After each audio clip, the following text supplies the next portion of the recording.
bẹ́ẹ̀ ni Bọla Tinubu Àkànbí ọmọ olódò dẹ́ ń fi ọ̀rọ̀ àwọn ọ̀tá tó ń gbé kiri pé ó ti kú gun kẹ̀kẹ́ ológeere. Bí àwọn kan ṣe ń gbé kiri nìyẹn o, wọ́n ló ti kú, wọ́n ní àlàáfíà rẹ̀ ò péye.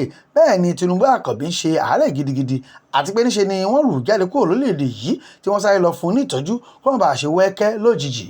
Bí wọ́n ṣe ń gbé kiri nìyẹn o, àfi gọ̀ǹbòrò tí fídíò yìí jáde níbi tí ọmọ olódò dẹ́ ti ń wa kẹ̀kẹ́ ológeere nínú yàrá kan tí ó wà nílùú òyìnbó.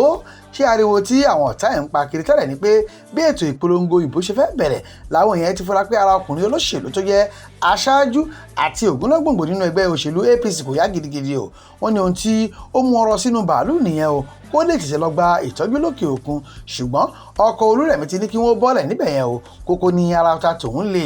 Lóòótọ́ ni òun ò sí ní Nàìjíríà yìí, ṣùgbọ́n àròyé ọ̀tá tòun kọ́ o. Òun bọ̀ ní láti wá gba ohun tó kan òun gan, nítorí òun gan ni ọ̀rọ̀ òun kàn o.